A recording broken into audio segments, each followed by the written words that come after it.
Hello, and welcome to another episode of BTech.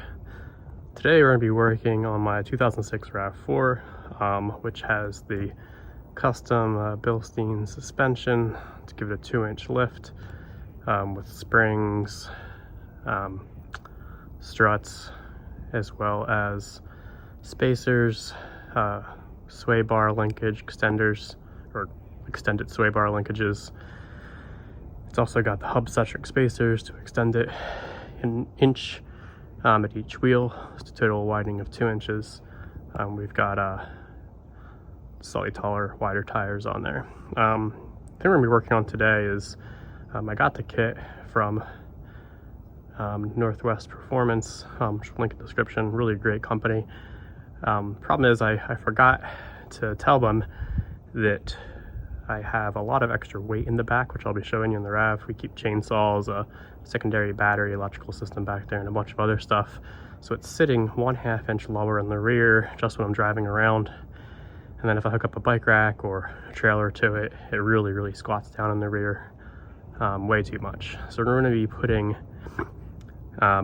slightly higher springs in the rear today. See how that helps it. And we're also going to be putting some helper airbags so that we can air it up a little bit when we are carrying trailers or extra weight to keep it nice and level. All right, let's get started. You can see, keep a lot of heavy stuff in the back. It's a deep cycle marine battery. Can't really say, you can kind of see it, but there's a 12-volt marine charger back there to regulate how much is going to this battery. There's large relays to keep it isolated.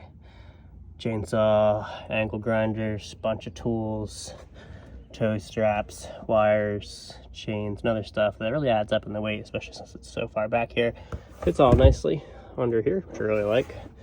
And I need this stuff on me for what we're doing.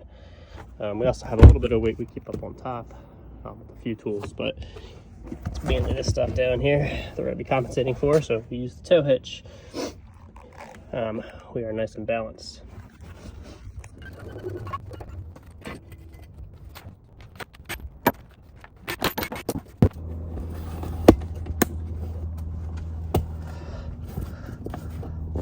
So you can see in here there is a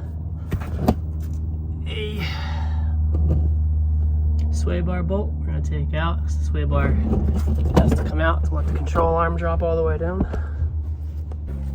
And after we do that, separate the control arm on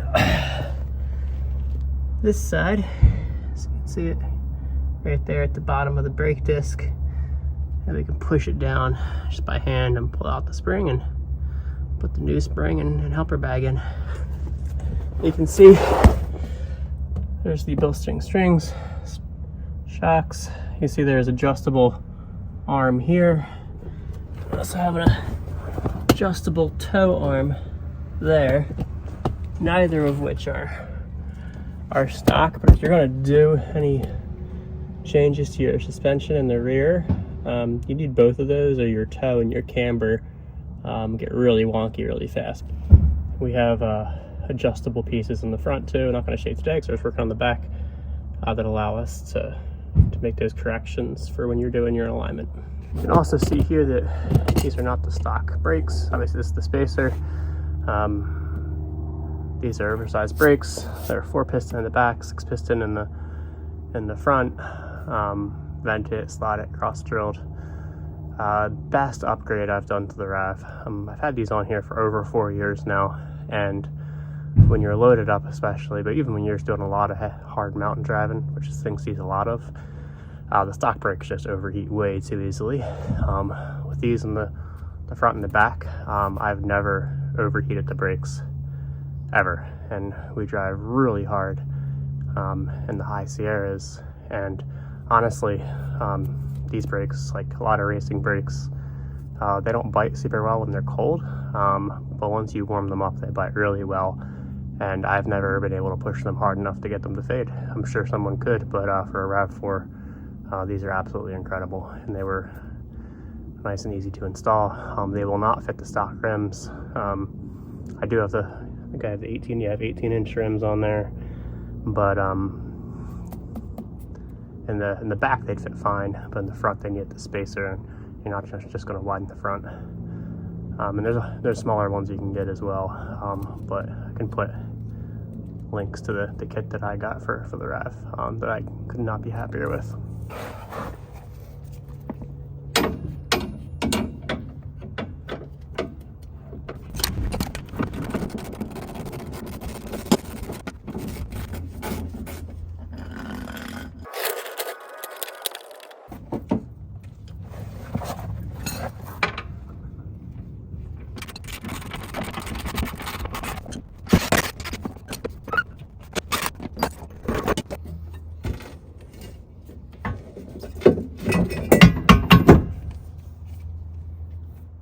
Alright, so you can see the new spring on the left is just slightly taller.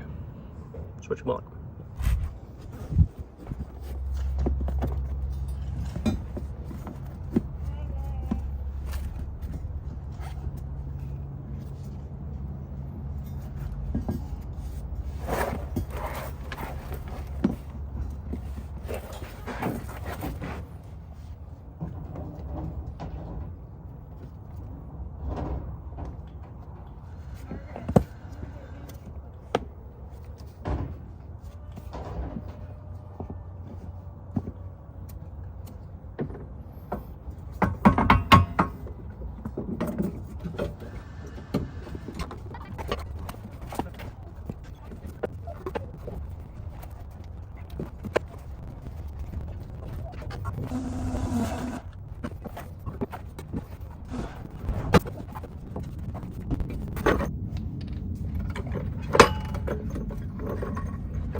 All right, so let's see right here.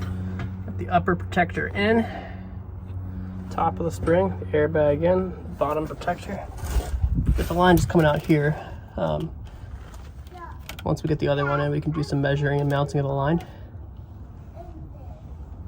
So we got the tire back on, and this one will be all wrapped up. All right, we got this side on as well now, and we routed the lines so we could have one spot here to fill up. You see it routes around here,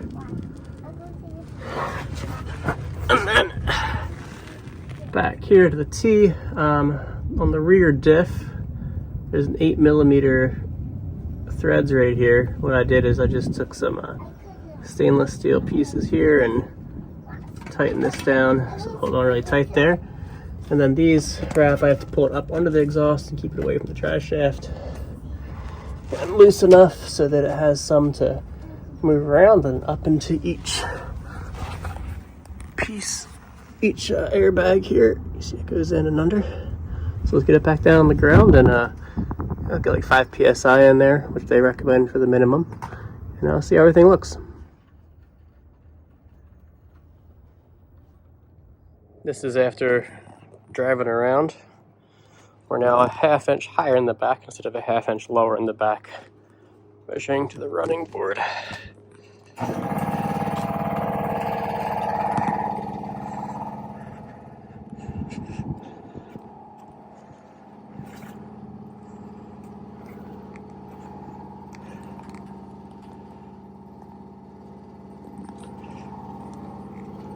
Alright, so this has been working real well the last few days.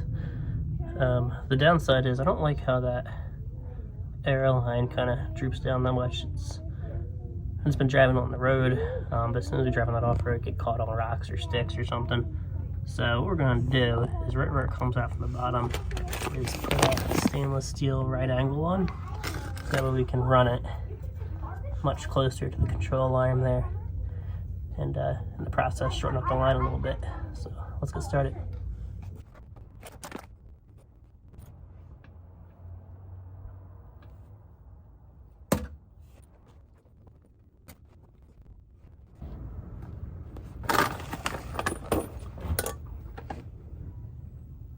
Just took off a little small piece.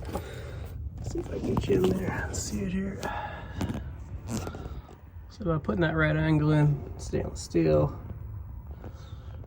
we can keep the line a lot closer, so not hanging down compared to, you can see the other side we haven't done yet. It sags down. So I like the way that looks.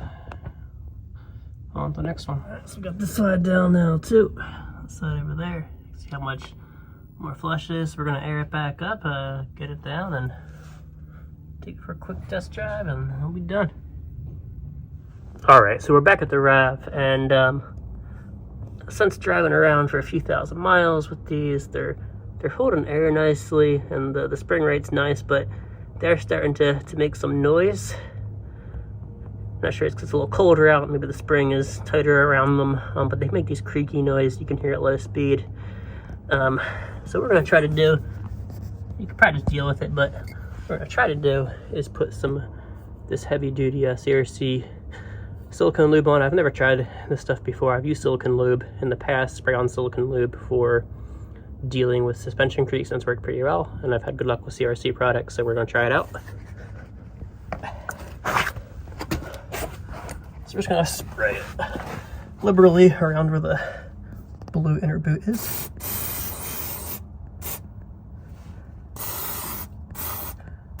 So it can kind of run down in between. Get over to the side.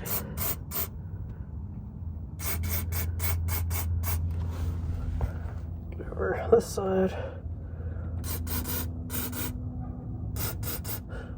Then I'm going to go from the front and do the other side, and then we're going to see how it sounds. All right, after a few more 1,000 miles, everything's been working extremely well. The silicone spray took out the creaks, and she's sitting a whole lot more level.